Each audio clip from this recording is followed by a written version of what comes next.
Si depuis que tu es maman, ton cerveau il imagine des scénarios catastrophes que tu n'avais jamais avant, tu n'es pas folle, je te rassure.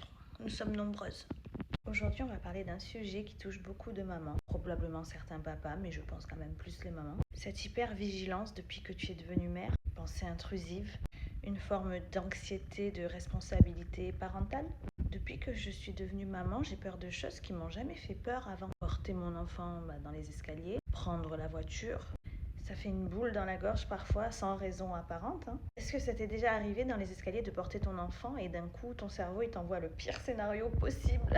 En faisant mes recherches, j'ai appris que c'était pas un seul truc. En fait, c'est un combo. Depuis que t'es mère, ton cerveau il est en mode alerte maximale. Tu surveilles tout le temps.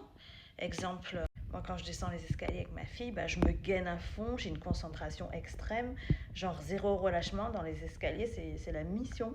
Des pensées intrusives, des images ou des idées qui s'imposent sans que tu les invites, au final. Sors de ma tête, pourquoi tu es là? Du style, et si on tombe? Et si on a un accident? C'est pas un choix, ce sont des pensées qui s'imposent. Une anxiété de responsabilité parentale dans le sens où, comment dire, pour rigoler, en gros, avant, c'est ta peau que tu dois protéger. Maintenant, c'est celle de ton petit être et le cerveau, il joue plus du tout avec les mêmes règles. Alors déjà, soyons clairs, ce n'est pas être faible, ce n'est pas être folle, ce ne sont pas des pensées qui sont négatives dans le sens où c'est pas un trouble psy à ce stade. Sachez que c'est très fréquent après une maternité, surtout chez les mères conscientes, protectrices et impliquées.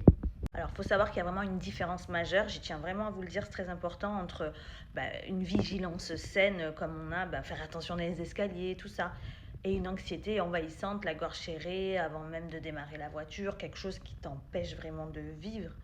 Moi, j'en suis pas là, j'arrive à le contrôler, heureusement. On peut appeler ça un problème seulement quand ça te bouffe ta liberté, sinon c'est juste une réaction normale, mal régulée. Et oui, il y a des leviers concrets. Pour être clair, on ne supprime pas ses pensées comme ça, mais on apprend à ne pas leur obéir. Il faut comprendre un truc clé, sinon il n'y a rien qui marche. C'est que le cerveau d'une mère, il fonctionne en gros comme un détecteur de menaces déréglé.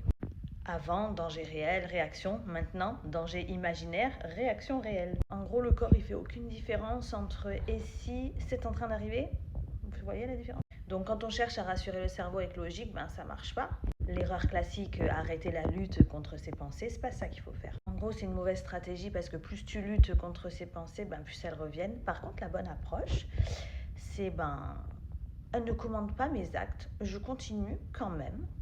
C'est ce qu'on appelle désamorcer en gros et pas supprimer. Il faut apprendre à trouver des solutions, faire les gestes suffisamment bien, pas parfaitement, on est tous chacun comme on est, mais accepter une micro-part d'incertitude. C'est inconfortable au début, mais le cerveau il se recalibre en fait. Alors moi, ce qui marche super bien, c'est la respiration lente, expiration plus longue, genre, je sais pas, je respire peut-être 4 secondes et je souffle 6-8 secondes, je fais ça plusieurs minutes, ça me relâche bien. Voilà, je relâche volontairement les épaules, le ventre, une sorte de remise corporelle où on se reconnecte à son corps. Voilà, en gros, tant que le cerveau il est en alerte, le cerveau il continue à se raconter des films qui n'existent pas. Pour limiter le carburant de cette angoisse, il y a le manque de sommeil par exemple, ça augmente l'angoisse, donc forcément il faut bien dormir. Alors plus facile à dire qu'à faire, moi qui suis insomniaque, je fais beaucoup d'insomnie. Bon, il paraît qu'il y a les excitants et là, la charge mentale constante, mais ça, qu'est-ce que tu veux y faire dans la vie? Forcément, quand tu deviens parent, tu as une responsabilité, une charge mentale, c'est normal. Il faut essayer de la réduire. Donc moi, le fait d'en avoir pris conscience, j'ai vraiment réussi à réguler beaucoup de choses, à aller mieux. Par exemple, moi, en ce qui me concerne, pour la voiture, la peur des accidents, j'ai dû apprendre à faire avec. Donc, je suis hyper concentrée quand je conduis. Mais vu que nous, on sort absolument tous les jours, d'aller à des activités absolument tous les jours, il est hors de question que ces angoisses privent ma fille d'activité, mais jamais de la vie. Donc, j'ai vraiment dû faire un gros travail sur moi et je suis hyper... En fait, je me dis, quand je conduis, moi, je sais que je vais faire attention. J'ai ma fille, je sais que je conduis bien, mais j'ai peur des autres. Et si quelqu'un est sur son téléphone et me rentre dedans en voiture parce qu'il n'est pas concentré, parce qu'il ne regarde pas la route, voilà, c'est des trucs comme ça. Le problème, c'est pas d'avoir peur, c'est quand la peur, elle commence à décider à ta place. Et ça, moi, c'était hors de question. Mais il y en a pour qui cette peur, elle prend beaucoup plus de place. Et voilà, j'avais juste envie de faire un message pour dire que vous n'êtes pas du tout, mais du tout folle. Et vraiment, vous êtes soutenus. On est là, on est des groupes de mamans. Moi, je me suis mise sur des forums pour chercher, justement, avant de faire mes vidéos, vous savez, j'aime bien aller prendre des renseignements, me mettre sur des forums. Je parle en anonyme, je parle pas en tant qu'Imglo, comme ça, on me parle vraiment.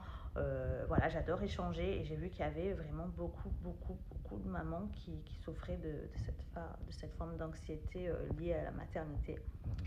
Donc voilà, parfois ça fait du bien de se soutenir, on n'est pas seul. Et d'arriver à contrôler ça, de respirer, de voir que on n'est pas seul, ça fait du bien. Voilà. Alors moi, depuis qu'elle a 2 ans, j'ai l'impression que ça va de mieux en mieux de ce côté-là. Je gère beaucoup mieux. Je vais plus savoir aujourd'hui dépenser sur l'avenir. Je veux que personne lui fasse de mal. Cette envie, c'est ton enfant, tu veux le meilleur tout simplement. Et plus général sur l'avenir, vouloir que tout se passe bien pour elle. J'aimerais ne jamais la voir souffrir, j'aimerais la voir toujours heureuse. Pourquoi pas, c'est possible, hein. Bon, en gros, on est juste des mamans qui aiment très très fort. Chacune est comme elle est, chacune fait du mieux qu'elle peut. Et on se soutient. N'oubliez pas de vous abonner et d'activer la cloche pour ne rien louper. Je vous fais plein de gros bisous, à très vite, à dimanche prochain, puisque je poste tous les matins, tous les dimanches matins, à partir entre 7h et 8h, tous les dimanches matins. Bisous!